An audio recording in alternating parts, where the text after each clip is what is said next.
Black Male Initiative to Combat Low Retention Rate, offered by Sonia Brown, Jacqueline Drummer, and Teresa Elsie. Our group chose the Black Male Initiative at Passaic County College after seeing a presentation by Justin Hull in the Diversity Ed course in this program. Passaic Community College endeavored to create a Black Male Initiative to help with recruiting, admitting, and retaining Black male students. Their timeline was to begin in 2013 with reportage out by 2015. The college-wide outcomes and success indicators included creation of a committee of faculty and staff that would be comprised to focus on Black male students initiatives, to identify recruitment strategies and efforts that would work in conjunction with internal college departments like admissions and with national programs like Achieving the Dream.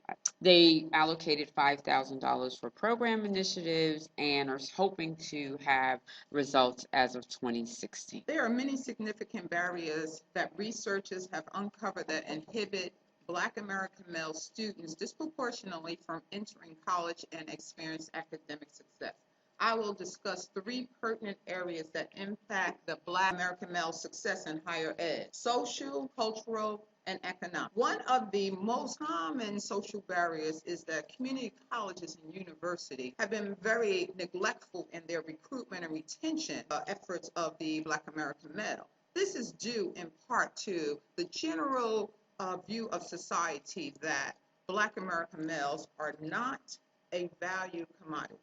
Traditionally, colleges and universities have not been inclusive in regarding Black American males and facilitating a sense of community connection on campus, leading to social isolation, a sense of separation, which can have negative effects on student learning outcomes. Academic institutions have superficial programs, if any, to assist Black males with their specific needs. Black American males are socialized to not ask for help, particularly in culturally disadvantaged, unreceptive environments. Therefore, administrators and faculty can misconstrue this behavior as a lack of motivation, and an example of this is why mentorship is so critical for this population. Cultural barrier: some of the primary deficit assumptions of Black American males include the notion that Black American males are cognitively inferior, physically superior, unconcerned with academics, hypersexual, and overly aggressive. The ramification of these stereotypes assists in generating a self-fulfilling prophecy and an academic culture that continues to perpetuate a deficit framework for the Black American male student. According to research, the Black American male students' underachievement stems in part from a disengaging primary school system and secondary school educators that do not believe that Black American males will go to college.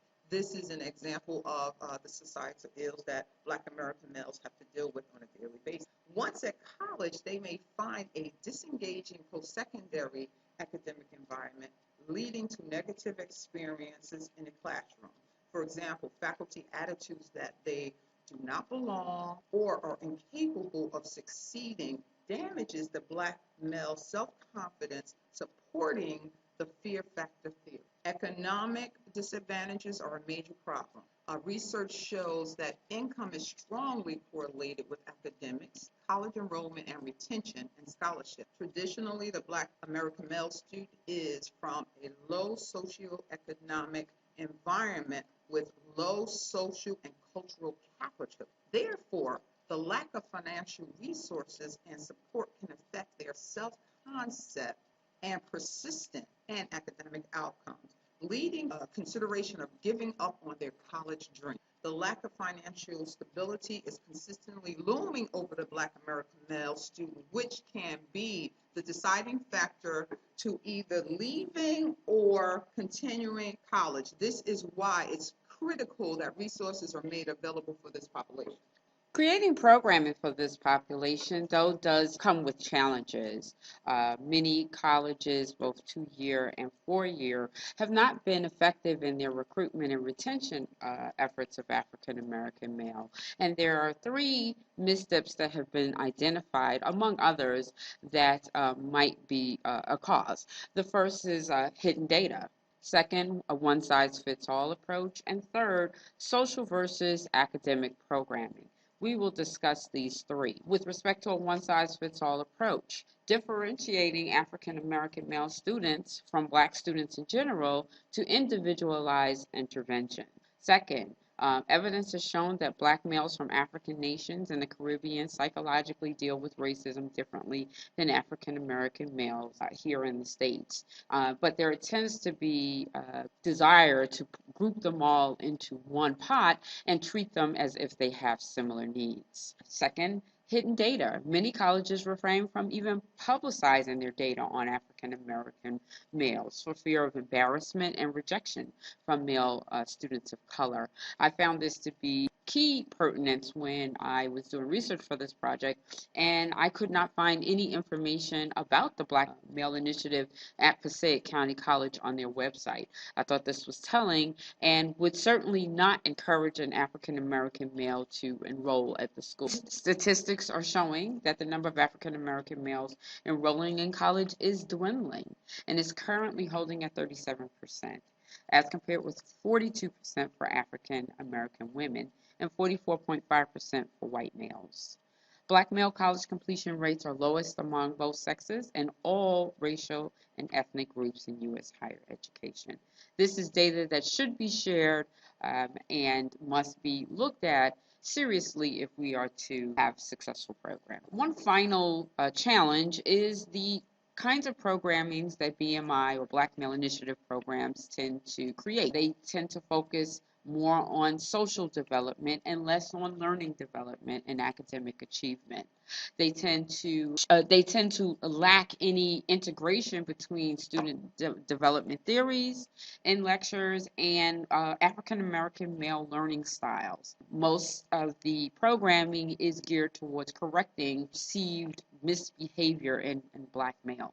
African American males are enrolled in undergraduate programs seem to be or appear to be less prepared for the rigors of college level work compared to their peers from other racial groups. And this sometimes is due to assumptions that, as mentioned previously, are made about them. African American males are deemed to be less engaged than others in college classrooms, clubs, and structured campus activities. Sometimes this can point to the fact that many have to work along with going to college, often don't have the requisite time to spend in these other campus related activities. Some solutions.